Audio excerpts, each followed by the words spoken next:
আসসালামু আলাইকুম। আমরা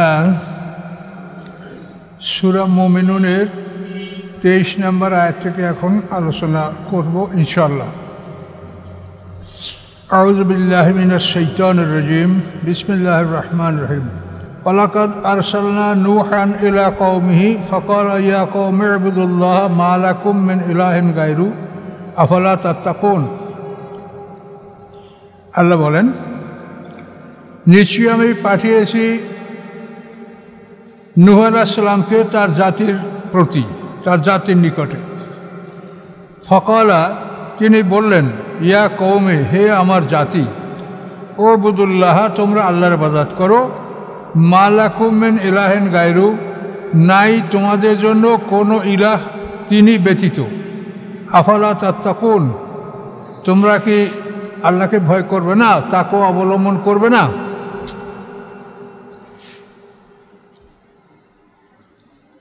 ফাকাল আল মালাউল্লাযীনা কাফারু,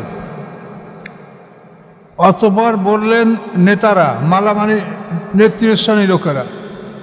ফাকাল আল মালাউ, অতঃপর বললেন জাতির নেতারা। কারা? আল্লাযীনা কাফারু, যে নেতারা ছিল কাফের, যারা অবিশ্বাস করেছে। মেন কওমি, তার জাতি হতে, অর্থাৎ তার জাতি হতে অবিশ্বাসী নেতারা বলল এর সার কথা, মা হাজা ইল্লা বাশারুম মিসলুকুম, নয় ইনি তোমাদের মতো একজন মানুষ ছাড়া আর কিছু। হাজা মানে এই, মা হাজা নয় এই মানুষটি, ইল্লা বাশারুম মিসলুকুম ব্যতীত একজন মানুষ তোমাদের মতো। ইরিদু, সে চায়, আইয়া তাফাদ্দালা আলাইকুম, যে সে সম্মানিত হবে তোমাদের উপরে, তোমাদের উপরে সম্মানিত হতে চায়। ওয়ালাউ শাআ আল্লাহু, যদি আল্লাহ ইচ্ছা করতেন, লা আনজালা মালাইকাতান, অবশ্যই আল্লাহ তাআলা ফেরেশতা নাজিল করতেন। মা সামেনা বিহাযা ফি আবাইনাল আউয়ালিন, আমরা শুনি নাই এই কথাবার্তা আমাদের পূর্ব পিতৃপুরুষদের মধ্যে। আবাইনা আমাদের বাপদাদার মধ্যে, আউয়ালিন মানে পূর্ব, অতীত পিতৃপুরুষের মধ্যে আমরা এরকম কথা শুনি নাই যে মানুষ আবার নবী রাসূল হতে পারে। ইন হুয়া ইল্লা রাজুলুম বিজান্নাতুন, নয় তিনি ব্যতীত একটি পুরুষ। এর মানে না, হুয়া তিনি, ইল্লা ব্যতীত, রাজুলুন একটা পুরুষ, নয় নন তিনি একটা পুরুষ ব্যতীত আর কিছু। বিজান্নাতুন, যার সাথে আসে জিন, পাগলামি, জিনের স্পর্শে যে পাগল হয়ে গেছে। ফাতারাব্বাসু বিহি হাত্তা হিন, তোমরা অপেক্ষা করো তার বিষয়ে কিছুকাল অপেক্ষা করো, তারপর দেখতে পাবে যে এই লোকটা পাগল, এর সাথে জিন আছে। কলা রব্বিন সুরনি বিমা কাযাবুন, পয়গম্বর বললেন, হে আমার রব। এই রব্বে, এই যে জের না, এই নিচে একটা ইয়ে ছিল, রব্বি মানে আমার রব। হে আমার রব, উনসুরনি, সাহায্য করেন আমাকে, বিমা কাযাবুন, উহার মোকাবেলায় যে তারা আমাকে মিথ্যা সাব্যস্ত করছে, আমাকে যে তারা মিথ্যা সাব্যস্ত করছে, এই ব্যাপারে এর মোকাবেলায়, এই বাইরের অর্থ মোকাবেলা, আপনি আমাকে সাহায্য করুন। যে পয়গম্বর এইভাবে আল্লাহর কাছে সাহায্য চাইল। আল্লাহ বলেন, ফাআওহাইনা ইলাইহি, আমি আদেশ করলাম তার প্রতি, আনেস নাইল ফুলকা, যে তুমি নির্মাণ করো একটি নৌকা, বে আয়ুনা, আমার চোখের সামনে, বা ওয়াহিনা, এবং আমার আদেশক্রমে। বে আয়ুনা মানে আমার চোখের সামনে, বা ওয়াহিনা এবং আমার আদেশক্রমে। আমি দেখছি আমার চোখের সামনে, আমার আদেশক্রমে তুমি একটা নৌকা বানাও। ফাইজা যা আমরুনা, অথবা যখন আসলো আমার আদেশ। ফারাত তান্নুর, এবং প্রবল বেগে পানি বের হলো চুলা থেকে। তান্নুর, যে আপনার তন্দুর রুটি খান না, এই তন্দুর, তান্নুর মানে চুলা। আর ফারা মানে প্রবল বেগে, গাস আউট, প্রবল বেগে পানি বের হবে চুলা থেকে। তখন তুমি কি করবে? ফাসলুক ফিহা, তুমি প্রবেশ করাও ওই নৌকার মধ্যে, মিন করলে যাও যায়নি প্রত্যেক জোড়া হতে ইসনাইনে দুটা, গরুর জোড়া, ছাগলের জোড়া, ভেড়ার জোড়া, যেগুলো পানিতে বাঁচতে পারে না, এই ধরনের প্রত্যেক জোড়া হতে দুটা তুমি নৌকার মধ্যে তোলো। ও আহলাকা, এবং তোমার পরিবার পরিজনকে তোলো, ব্যতীত সে সাবাকা আলাইহিল কাউল, যার উপরে আল্লাহর বাণী পূর্বে নির্ধারিত হয়েছে, অর্থাৎ কেনানকে তুলতে পারবে না আর তোমার স্ত্রী। ওয়ালা তুখাতিবনি ফিল্লাযিনা যালামু, এবং তুমি সম্বোধন করবে না আমাকে, মানে তুমি বলবে না কিছু আমাকে, ফিল্লাযিনা, তাদের সম্পর্কে, যালামু, যারা অত্যাচার করেছে, ইন্নাহুম মুগরাকুন, নিশ্চয়ই তারা সবাই ডুবে যাবে। তো এখন নূহ আলাইহিস সালাম তার জাতির কাছে 950 বছর দাওয়াত দিয়েছেন, দাওয়াত পৌঁছিয়েছেন। তো কোরআনেই বলা আছে, লাবিসা ফিহিম আলফা সানাতেন ইল্লা খামসিনা আম্মা, 50,000 বছর তিনি জাতিকে সতর্ক করেছেন। এই নূহ আলাইহিস সালাম হলেন আদম আলাইহিস সালামের পরে খুব নিকটতম পয়গম্বর, 10ম পুরুষ। নূহ আলাইহিস সালামের পিতা লামাক, তার পিতা মুতাওয়াশা, তার পিতা আকনু, তার পিতা ইয়ারিদ, তার পিতা মাহলাবেল, তার পিতা কাবেন, তার পিতার নাম বানেশ, তার পিতার নাম শীষ, তার পিতার নাম আদম। এই আদম আলাইহিস সালামের 10 পুরুষের পয়গম্বর হলো নূহ আলাইহিস সালাম, এবং এনাকে বলা হয় শাইখুল আম্বিয়া, সমস্ত পয়গম্বরদের মধ্যে মুরব্বী। ইনি 1260 বছর হায়াত পেয়েছেন, 950 বছর তাবলীগ করেছেন। এর আগে নবুয়ত প্রাপ্তির তার বয়সটা এর পিছনে আরও যোগ হয়েছে, আর বন্যার পরে তিনি 260 বছর বেঁচে ছিলেন। তাকে দ্বিতীয় আদম বলে, আদমের সানি নূহ আলাইহিস সালাম। তো এই নূহ আলাইহিস সালাম যখন অস্থির হয়ে গেলেন, অর্থাৎ পয়গম্বর যখন আল্লাহর কাছে সাহায্য চায়, তখন মনে করবেন যে সেই জাতির ধ্বংস অনিবার্য। এখানে কথা কি বলা হলো, রব্বিন সুরনি, আল্লাহ আমাকে সাহায্য করেন। তো আল্লাহ তাআলা নূহ আলাইহিস সালামকে, অন্য জায়গায় আছে নূহ আলাইহিস সালাম দোয়া করলেন, নূহ আলাইহিস সালামকে আল্লাহ জানালেন, ইন্নাহু লা ইউমিনু মিন কওমিকা ইল্লা মান কাদ আমানা, তোমার জাতীয়তে যারা ঈমান এনেছে আর কেউ ঈমান আনবে না। এই কথা যখন আল্লাহ তাআলা নূহ আলাইহিস সালামকে জানালেন, তখন তিনি জাতির জন্য বদদুয়া করলেন। ওয়াকালা নূহুর রব্বি লা তাযার আলাল আরদি মিনাল কাফিরিনা দাইয়ারা, নূহ আলাইহিস সালাম বললেন, হে আমার রব, কাফেরের একটা ঘরও আপনি অবশিষ্ট রাখবেন না, সবাইকে ধ্বংস করেন। কেন? ইন্নাকা ইন তাযারহুম, যদি আপনি তাদেরকে ছেড়ে দেন, ইউদিল্লু ইবাদাকা, তাহলে তারা আপনার বান্দাদেরকে বিপদগামী করবে। ওয়ালা ইয়ালিদু ইল্লা ফাজিরান কাফারা, এবং জন্মাবে না তারা কাফের পাপী ছাড়া আর কিছু, তারা কাফের পাপী ছাড়া আর কিছু জন্মাবে না। তার কারণ নূহ আলাইহিস সালামের জাতি এভাবে তার সন্তানদেরকে বলতো যে, এই বেটা দেখ, এই লোকটাকে আমি বিশ্বাস করি নাই, আমার বাবা আমাকে মানা করছে, কাজেই তোরা এই লোকটাকে বিশ্বাস করবি না, এবং তোর সন্তানদেরকে ওসিয়ত করবি তারাও যেন একে বিশ্বাস না করে। এইভাবে তারা অবিশ্বাসের এমন একটা পালা সৃষ্টি করছিল, যার জন্য আল্লাহ জানিয়ে দিলেন যে তাদের মধ্যে মানে কোনো মানুষ আর নূতন করে ঈমান গ্রহণ করবে না। তখন নূহ আলাইহিস সালাম বদদুয়া করলেন জাতির জন্য। এই বদদুয়া করার পরে তার বদদুয়া আল্লাহ কবুল করলেন, কিন্তু বন্যাটা আসলো 20 বছর পর।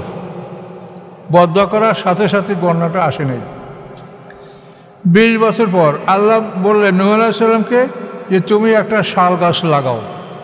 তো একটা শাল গাছ লাগালেন আল্লাহর হুকুমে। 20 বছরে সেই গাছটা এত বড় হলো যে একটা গাছের তক্তায় নূহ আলাইহিস সালামের 300 হাত লম্বা, 50 হাত চওড়া, 30 হাত উঁচু, এই একটা গাছের তক্তায় সব নৌকাটা তৈরি হয়েছিল। এবং এই নৌকাটা আল্লাহর সামনে, আল্লাহর হুকুমে, তো এখানে বলছে আল্লাহ আমার চোখের সামনে আমার ওহী ক্রমে আদেশ করে তো নৌকাটা নির্মাণ করো। এই নৌকাটার বক্ষস্থল ছিল জুজুয়ের তাইরে, পাখির সিনার মতো, কবুতরের সিনা, ঘুঘুর পাখির সিনা। এই নৌকার বক্ষস্থলটা এটা ছিল পাখির সিনার মতো। এই আকৃতির নৌকা কিন্তু এখনও, জাহাজগুলি সবই কিন্তু এই আকৃতির, মানে পাখির বক্ষস্থলের মতো। নিচে যে বিশাল একটা লৌহদণ্ড থাকে, যে বরফ টরফ অন্য কিছু আসে যেন এইটার ধাক্কায় সেটা হয়, অপসারিত হয় বা জাহাজে আঘাত না লাগে। তো এই জুজুয়ের তায়ের, তো এইভাবে অন্য হাতে আছে আল্লাহ দুসুর, লোহা এবং কাঠ, এই দুটো জিনিস দ্বারা এই নৌকাটা তৈরি করা হয়েছিল। অনেক কথা আরও আছে, আমরা জায়গার মতো আরও শুনব। আর এখানে যে চুলার কথা বলা হলো, এই চুলা সম্পর্কে বলা আছে যে ইরিয়া বা সিরিয়ার অঞ্চলে এই চুলাটা ছিল। এই চুলাটা হলো মা হাওয়া এটা রুটি পাকাতেন। তো এই মা হাওয়ার এই রুটি পাকানো চুলা, এটা পয়গম্বরদের একটা মানে পরিত্যক্ত বস্তু, এটা পর্যায়ক্রমে এদের কাছে ছিল। এই চুলাটার থেকেই যখন প্রবল বেগে পানি বেরিয়ে আসলো, তখন আল্লাহ বললেন যে বন্যা শুরু হয়েছে, তুমি এখন প্রস্তুত হও।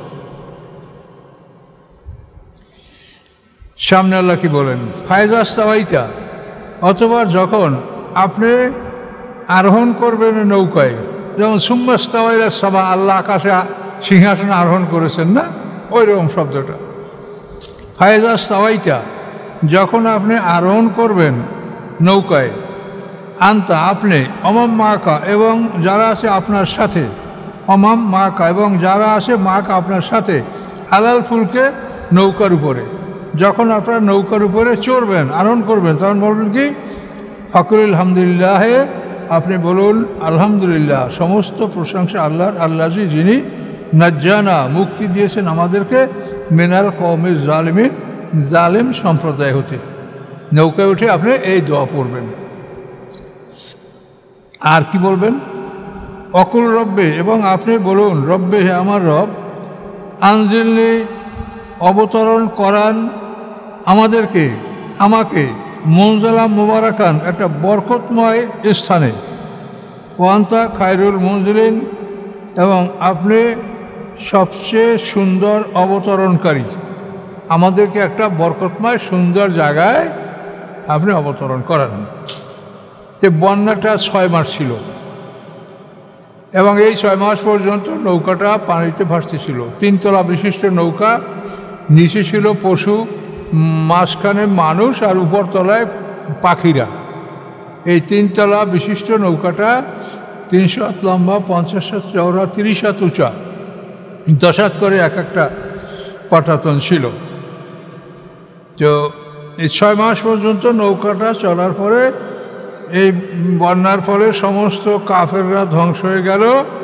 এরপরে বন্যার পানি আস্তে আস্তে কমে গেল, এবং নৌকাটা জুদি পাহাড়ে স্থির হলো। অস্তাবাত আলো জুদি, কোরআনের ভাষা। এরারুট পর্বতমালার জুদি অঞ্চলে নৌকাটা স্থির হলো, অস্তাবাত আলো জুদি।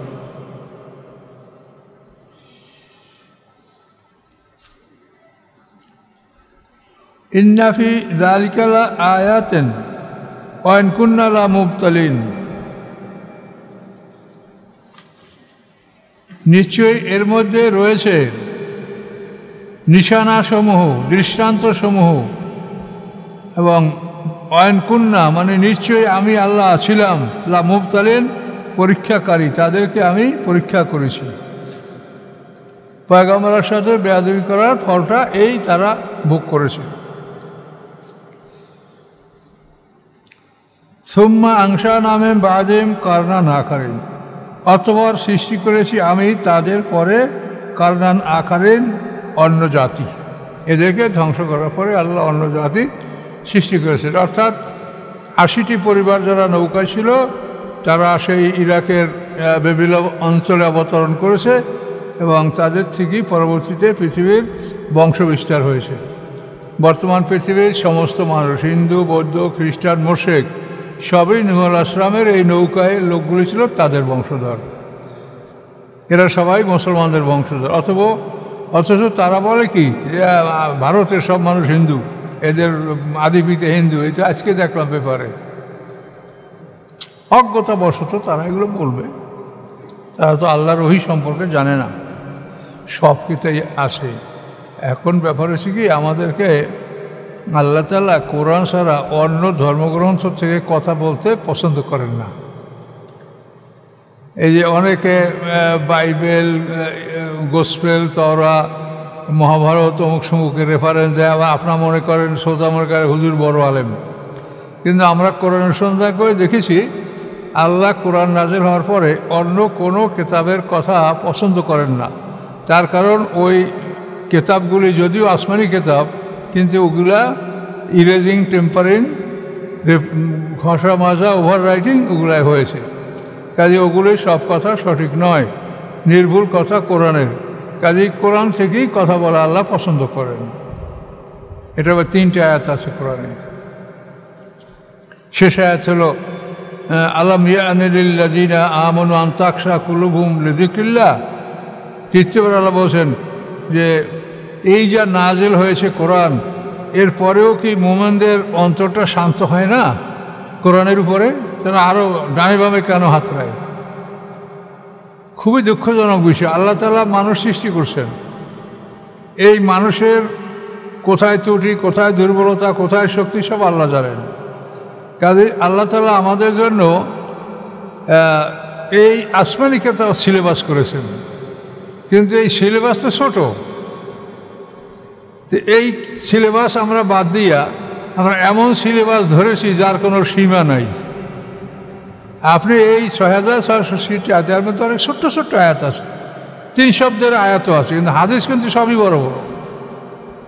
তা আপনি তাই বোখারিতে 7300 মতো হাদিস, তাহলে 6টা হাদিসে যদি 6,42,000 হাদিস হয়, তা আপনি কি আয়ত্ত করতে পারবেন? আপনি এই 6660 আয়াতটি শিখতে পারেন নাই, আপনি ওই সিলেবাসে ঢুকছেন। তাহলে আপনি তো আল্লাহ যেটা আপনার জন্য সংক্ষিপ্ত করেছেন, আপনি নিজের উপরে অসাধারণ বোঝা চাপিয়েছেন এবং আপনি আবল তাবল বলছেন। কাজে এই জন্য এই বিষয়গুলোর লক্ষ্য রাখতে হবে। এক পৃথিবীর বড় বড় লাইব্রেরি, কয়েক মাইল লাইব্রেরি, আপনি মদিনা ইউনিভার্সিটি লাইব্রেরি আছে অন্তত 2 মাইলেরও ঊর্ধ্বে, এত সব কিতাব তার মধ্যে আছে। কে পড়বে? একটা মানুষকে 1000 বছর বয়স তাহলে সে পড়তে পারবে? এগুলি কি আল্লাহর সিলেবাস? এগুলি হলো মানুষের মগজকে কোরআন থেকে দূরে নিয়ে যাওয়া। এখন আমরা একথা শুনলে তো আমরা বলবো বাবারে, সব মুরব্বীদেরকে অস্বীকার করছে। মুরব্বীদেরকে অস্বীকার করা না করা আমরা বুঝি না, আমরা বুঝি আগে কোরআনের কথা, যে এই সংক্ষিপ্ত সিলেবাসটা আপনি বোঝেন। কাজেই এই অনেক কিছু বুঝতে গেলে আমরা কিন্তু কোরআনের মূল বক্তব্যগুলি আমাদের থেকে হারিয়ে যাবে, এবং সমাজে আমাদের দেখতে পাচ্ছি স্পষ্ট প্রমাণ তার আছে। আমার কাছে এমন একটা লোকের রাজশাহীতে আসে, সে তার 17 বড় বোনের নাতি বিয়ে করছে, তারপরে তার সংসারে ছেলে মেয়ে হইয়া ছেলে মেয়ে বিয়ে MA পাস করছে। লোকটা এসে অজরে কাঁদছে যে কী করবো হুজুর, আর কিচ্ছু করার নাই, আপনি এখন থেকে পৃথক হন আর আল্লাহর কাছে মাপ চাইতে থাকেন। তো এখন দেখেন এই সমাজে এখনও এমন মানুষ আছে যে বিয়া কাকে করতে হবে, বিয়া কাকে করতে হবে সেটাও মানুষ জানে না। এটার কারণটা কি? কারণ হলো কোরআন সম্পর্কে অজ্ঞতা। সেই সমাজে ওই লোকটা বাইরে সেখানে কি মসজিদ, মাদ্রাসা বা ইমাম কেউ নাই এমন মানুষ যে লোকটাকে বলবে যে এই মেয়েটা বিয়ে করা তোমার জন্য হারাম, এবং সেটা বিয়ে করার পরে তার ছেলে মেয়ে বড় হয়ে গেছেন, ছেলে মেয়েগুলো অবস্থা মানে মনে হয় যেন তারা মাথাটাকে মরিয়ে যাবে, যে হ্যাঁ আমরা অবৈধ সন্তান সব। কি কেমন লাগে আপনি যদি প্রমাণ হয় আপনার কাছে যে আমি অবৈধ সন্তান, এবং মানুষ জানে যে এরা অবৈধ সন্তান, কেমন লাগে আপনার বলেন তো? এত বড় ভুল এখনও সমাজে হচ্ছে, একমাত্র কারণ হলো আমরা কোরআনকে বাদ দিয়ে অন্য কিছু সিলেবাস করে এগুলো নিয়ে বসে থাকি। আপনি 6 উসুল পড়েন, আপনাকে 6 উসুল কে পড়তে বলছে? আল্লাহ না রাসূল না কে? আপনি কোরআনের ছোট একটা সূরা এটা মানুষকে পড়ে শোনান, আর কোরআনের এই ধারাবাহিক শিক্ষা, এটা তো পুরা কোরআন প্রচার করা এবং শেখা দুটোই ফরজ, এটা তো সুন্নত প্রস্তাব না। কিন্তু আপনারা এই ফরজ আদায় না করিয়া আপনারা বেহেশতের দুয়ার খোলেন, দোজখের তালা বন্ধ করেন। হ্যাঁ, আর শনিবার কি সূরা পড়বেন, রবিবার কি পড়বেন, মঙ্গলবার কি পড়বেন, বৃহস্পতিবার কি পড়বেন, এগুলো আপনারা আবিষ্কার করেছেন। এগুলো আপনাকে কে বলেছে? আপনি কোরআন সম্পর্কে মানুষকে জ্ঞান দিচ্ছেন না, আপনি খালি দোয়া শিখেই যাচ্ছেন ভাইরাল বক্তাদের। হ্যাঁ, আজকে রবিবারের এই দোয়া, সোমবার এইটা পড়বেন, বৃহস্পতিবার এই সূরা পড়বেন। আর বৃহস্পতিবার না পড়ে শুক্রবার পড়লে কী হবে আপনি বলেন তো? আল্লাহর কোরআন যখন পাবেন তখনই তো আপনি সব পাবেন। তো এগুলো আপনারা এর দ্বারা একটা সিলেবাস তৈরি করে মানুষকে কোরআন থেকে দূরে রাখছেন। আল্লাহর কাছে আপনারাও যাবেন, আমিও যাব, বলে রাখলাম, মনে রাখেন সামনে বিপদ আছে। এই কোরআনকে যারা ফেলে রেখেছেন আর ওই সমস্ত ট্রেনিং দিচ্ছেন আপনারা আন্তর্জাতিক খ্যাতি সম্পর্ক বক্তা, মনে রাখেন আল্লাহর কাছে যেতে হবে। এখনও ফিরে আসেন, পুরা কোরআনকে মানুষের মধ্যে প্রচার করার চেষ্টা করেন, মুক্তি পেতে আল্লাহর কাছে মাফ চান। আরসালনা ফিহিম রাসূলা মিনহুম, আমি পাঠিয়েছি তাদের মধ্যে রাসূল। এখানে রাসূলান, একজন রাসূল। আমি পাঠিয়েছি তাদের মধ্যে একজন রাসূল, মিনহুম, তাদের মধ্যে হতে। কি খবর নিয়ে পাঠিয়েছি? আন ইবুদুল্লাহ, যে তোমরা আল্লাহর ইবাদত করো, মা লাকুম মিন ইলাহিন গায়রু, নাই তোমাদের জন্য কোনো ইলাহ আল্লাহ ছাড়া। আফালা তাত্তাকুন, তোমরা কি ভয় করবে না? ক্বালাল মালু মিন কওমিল্লাযিনা কাফারু ওয়া কাযযাবু লিকাইল আখিরাতি ওয়া আতরাফনা ফিল হায়াতিদ দুনিয়া মা হাযা ইল্লা বাশারুম মিসলুকুম ইয়াকুলু মিম্মা তাকুলুনা মিনহু ওয়া ইয়াশরাবুনা মিম্মা তাশরাবুন। এই আগের আয়াতের সাথে এটাও অনেকটা মিল আছে। জি, তো পয়গম্বর যখন দাওয়াত দিলেন আনা ইবুদুল্লাহ, তাই না? এটা তো সমস্ত পয়গম্বরের এক দাওয়াত, আনা ইবুদুল্লাহ। ক্বালাল মালাউ মিন কওমিহি, তখন বললেন নেতাগণ তার জাতির। কোন নেতাগণ? আল্লাযিনা কাফারু, যারা অবিশ্বাস করেছে, ওয়া কাযযাবু লিকাইল আখিরাতি, এবং অস্বীকার করেছে পরকালের সাক্ষাৎকে। পরকালে যে আল্লাহর সাথে সাক্ষাৎ করতে হবে, এটাকে তারা অস্বীকার করেছে, বলে এগুলো কিছু হবে না। ও আতরাফনাহুম ফিল হায়াতিদ দুনিয়া, আল্লাহ বলেন প্রাচুর্য দান করেছি আমি তাদেরকে দুনিয়ার জীবনে। আতরাফনা মানে প্রাচুর্য দান করা, ধন সম্পদ, লোকজন, মজলিস, ছেলে মেয়ে, সব দিক দিয়ে তাদেরকে আল্লাহ তাআলা প্রাচুর্য, আধিক্য দান করেছেন। ও আতরাফনাহুম ফিল হায়াতিদ দুনিয়া, প্রাচুর্য দান করেছেন তাদেরকে আল্লাহ তাআলা দুনিয়ার জীবনে। তারা বলে, কি বলে? মা হাযা ইল্লা বাশারুম মিসলুকুম, নয় ইনি ব্যতীত একজন মানুষ তোমাদের মতো। মাহাজা, নয় ইনি ব্যতীত, ইল্লা মানে ব্যতীত, বাশারুম মিসলুকুম, একজন মানুষ তোমাদের মতো। তোমাদের মতো একজন মানুষ ব্যতীত ইনি আর কিছু নন। ইয়াকুলু মিম্মা তাকুলুন, তিনি খান, খাদ্য গ্রহণ করেন, মিম্মা হুয়াতে তাকুলুন, যার থেকে তোমরা খাদ্য গ্রহণ করো। তোমরা যা খাও উনিও তাই খান, খাবেই তো। ওয়াশরাবু মিম্মা তাশরাবুন, এবং তিনি পান করেন উহা হতে যা তোমরা পান করো। তো ওনারা মানে নবী রাসূল আসমান যে খানা আনবে নাকি? নবী রাসূল তো বলছেন যে আমরা তোমাদের মতো মানুষ, কাজে ব্যবধান হলো আমাদের কাছে ওহি আসে, তোমাদের কাছে আসে না। তো এখন এরা দলিল দিল কি, যে ও তোমরা যা খাও তাই খায়, তোমরা পান করো তাই পান। সে কী করে নবী হয়? নাউযুবিল্লাহ। ওয়ানেন আলাইন আতাতুম বাশারাম ইসলাম ইন্না ইয়াদাল্লাহ খাসিরুন, যদি আনুগত্য করো একজন মানুষের তোমাদের মতো, নিশ্চয়ই তোমরা তখন অবশ্যই ক্ষতিগ্রস্তদের অন্তর্ভুক্ত হবে। 35 নম্বর আয়াত, আয়াদুকুম আন্নাকুম ইযা মুততুম অকুনতুম তুরাবাম ওয়া ইযামা। আয়াদুকুম, তারা কি তোমাদেরকে, পয়গম্বর কি তোমাদেরকে ভয় দেখাচ্ছে যে আন্নাকুম, নিশ্চয়ই তোমরা, ইযা মুততুম, যখন মরে যাবে, অকুনতুম তুরাবা, এবং তোমরা মাটিতে পরিণত হবে, ওয়া ইযামা, এবং হাড্ডিতে পরিণত হবে, আন্নাকুম মুখরাজুন, নিশ্চয়ই তোমরা বহিষ্কৃত হবে, তোমাদেরকে বের করা হবে। এটা কি বলছে? ভয় দেখাচ্ছে? হায়হাতা হায়হাতা, বহুদূর বহুদূর, লেমা তুয়াদুন, যা তোমাদেরকে প্রতিশ্রুতি দিচ্ছে পয়গম্বর। পয়গম্বররা প্রতিশ্রুতি দিচ্ছে, এটা বহু দূরের কথা, এটা সম্ভব না। এন হিয়া ইল্লা হায়াতুনা দুনিয়া, নয় হিয়া আর কিছু এই দুনিয়ার জীবন ছাড়া। এই দুনিয়া, এখানে খাও পরো আনন্দ করো মরে যাও আর শেষ। নয় হিয়া ব্যতীত হায়াতুর দুনিয়া, দুনিয়ার জীবন ছাড়া আর কিছু নয়। নামুত নাহি, এখানে আমরা মরি বাঁচি। কি সুন্দর ওয়াজ, এখানে আমরা মরি বাঁচি। অমা নাহনু বিমাবুসিন, নই আমরা যে আমরা পুনরুত্থিত হব, আমাদেরকে পুনরায় জীবিত করা হবে, এটা নয়। এন হুয়া ইল্লা রাজুলুন ইফতার আল্লাহ কাযিবান, নয় এই ব্যক্তি, এন মানে নয়, হুয়া তিনি, ইল্লা ব্যতীত, রাজুলুন এক ব্যক্তি। কি ব্যক্তি? ইফতার আল্লাহ কাযিবা, যে আল্লাহর উপরে মিথ্যা রচনা করেছে। নাউযুবিল্লাহ, পয়গম্বর আল্লাহর উপরে মিথ্যা রচনা করে। ওমা নাহনু লাহু বিমুমিনিন, আমরা তার উপরে বিশ্বাস করব না। ক্বালা রাব্বিনসুরনি বিমা কাযযাবুন, তখন পয়গম্বর বললেন, হে আল্লাহ আমাকে সাহায্য করুন তার মোকাবেলায় যা তারা মিথ্যা সাব্যস্ত করেছে, মিথ্যা বলেছে। ক্বালা, পয়গম্বর বললেন, আম্মা কালিলেন লা ইউসবিহুন্না নাদিমিন, অল্প সময়ের মধ্যেই অবশ্যই তারা হবে লজ্জিতদের অন্তর্ভুক্ত। মানে তাদের কথাবার্তার জন্য যখন দেখবে শাস্তি আসে, তখন আম্মা কালিলেন, অল্প সময়ের মধ্যেই, লা ইউসবিহুন্না হবে তারা নাদিমিন, লজ্জিত। ফাখাযাতহুমুস সাইহাতু বিল হাক্কি, অতঃপর পাকড়াও করলো তাদেরকে একটি বিকট শব্দ, বেল হাক্কে সত্য সহকারে। ফাখাযাতহুমুস সাইহাতু, অতঃপর পাকড়াও করলো তাদেরকে একটি বিকট শব্দ, বেল হাক্কে সত্য সহকারে।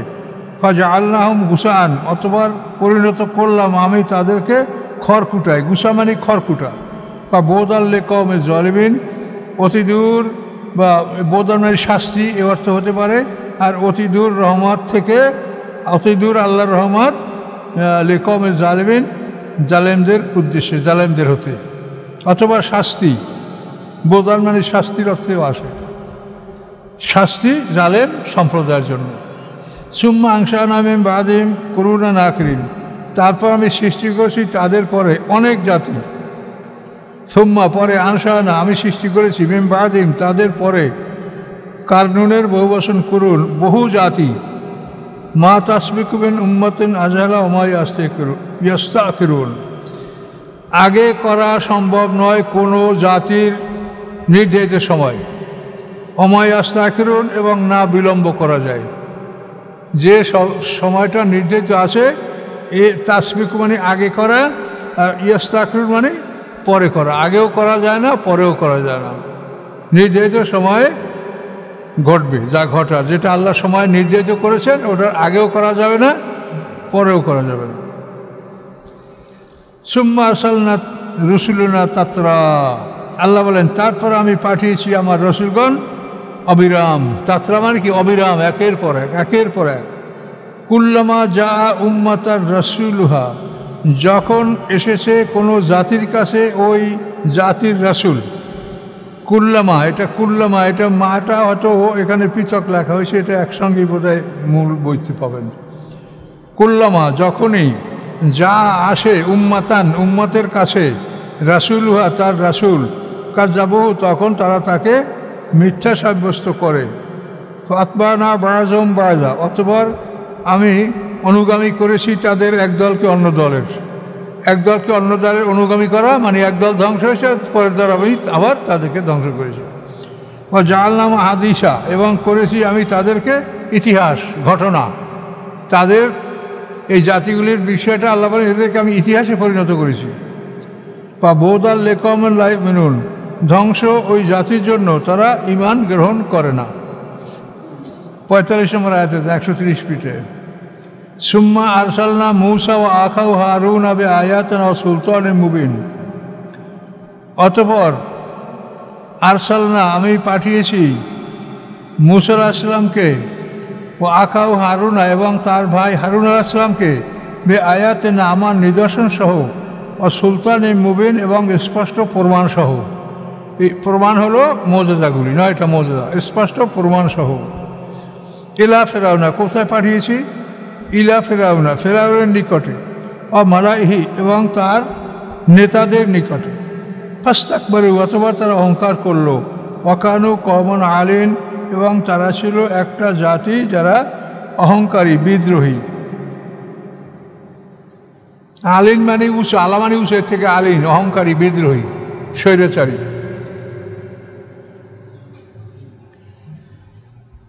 ফকালু, ফিরআউন সম্প্রদায় বলল, আর নুকমিনুল বাশারাইনে, আমরা কি ঈমান আনবো দুইটা মানুষের প্রতি, মুসা আর হারুন, মিসলনা যারা আমাদের মতো, ও কওমুহুমা লানা আবিদুন, অথচ তাদের দুজনের জাতি আমাদের গোলাম।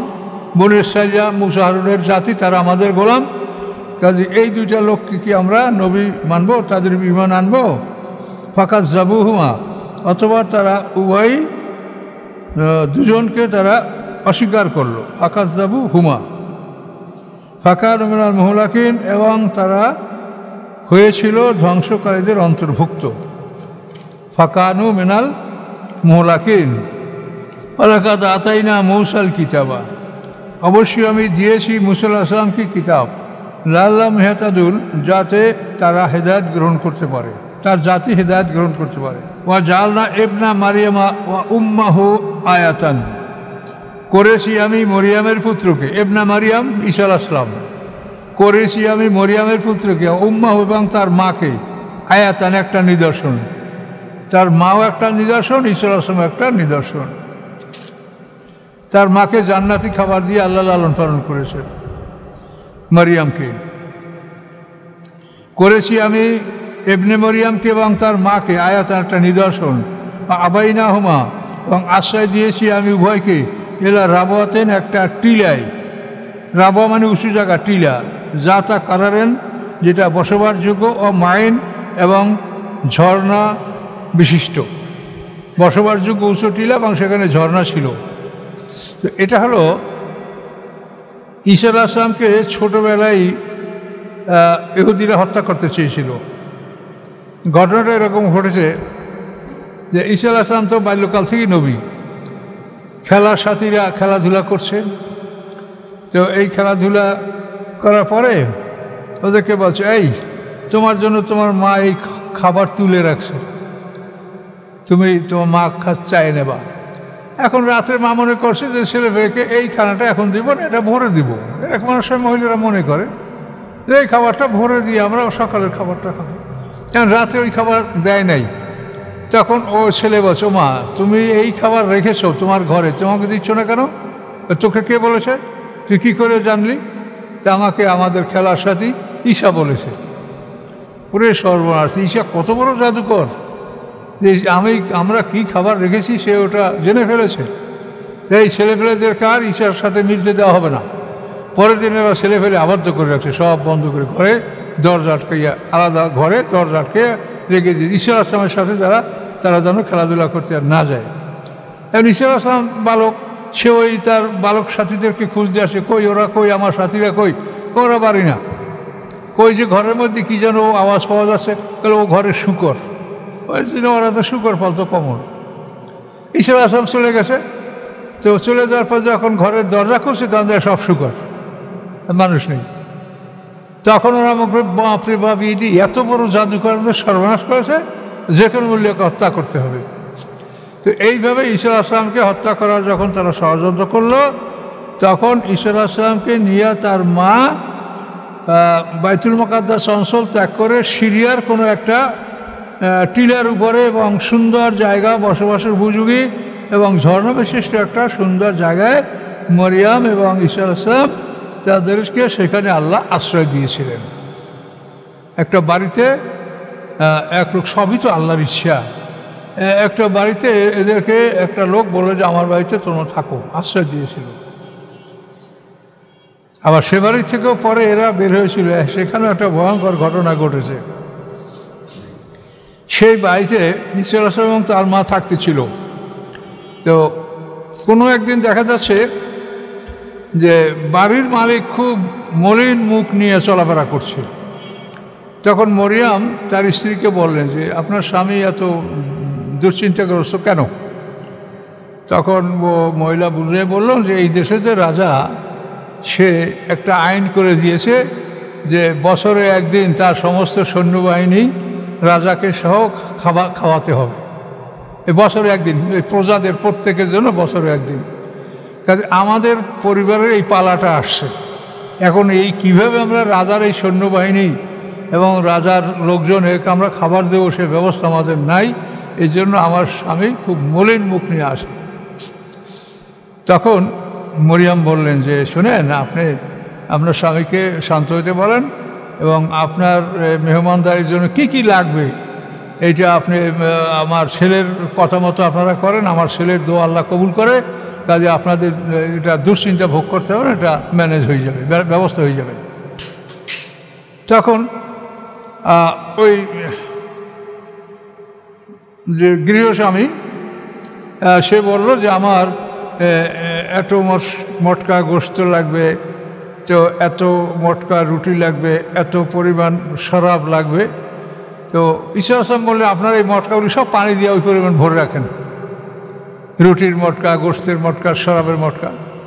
ঈসা আসলাম দোয়া করলেন, এগুলো যথাসময়ে সব খাদ্যে পরিণত হলো। রুটি, তারপর ভুনা গোশ, শরাব, এগুলো সব প্রস্তুত। রাজার সৈন্যবাহিনী আসলো, সব ধুমধামে খাওয়া দাওয়া হলো, কোনো অভাব নাই। খাওয়া দাওয়ার পরে যখন এই শরাব পান করছে রাজা, তখন বলে যে এই শরাব তুমি কোথার থেকে সংগ্রহ করলে, এটা তো অতি স্বাদের, এটা তো এরকম আমরা কোনোদিন খাইনি। তো বলে আমি অমুক শহর থেকে সংগ্রহ করছি। তো রাজা বলে ওখান থেকে তো আমিও সংগ্রহ করি, তো সেটা তো এরকম স্বাদ না, তুমি এটা কোথায় পেলে, সত্য কথা বলো। এখন সে অনুভব হয়ে গেছে। তখন সে বললো যে আমার বাড়িতে একটা ছেলে তার মাকে নিয়ে থাকে, ওই ছেলে যা দোয়া করে আল্লাহ কবুল করেন, ওই ছেলের দোয়ার কারণে এই খানা তৈরি হয়েছে।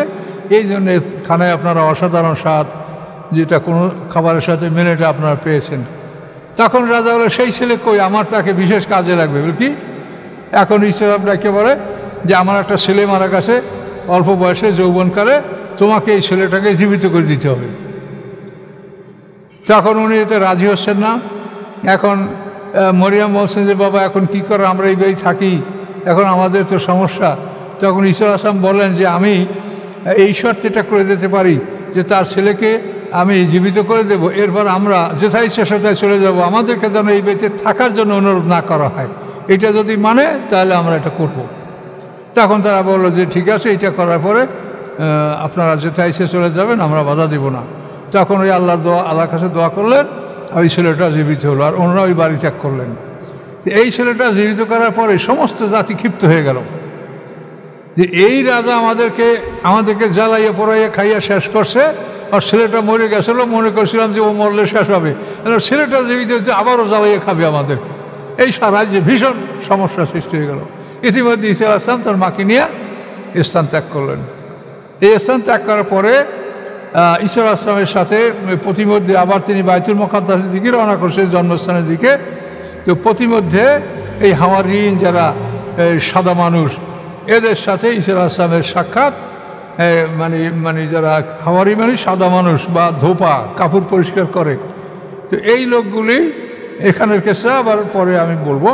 তো এই লোকগুলিকে ঈসা আসলাম দাওয়াত দেওয়ার পরে তারা ঈমান আনছিল, এবং ঈসা আসলাম এদেরকে নিয়েই পরে বাইতুল মুকাদ্দাস সফর করেছিলেন।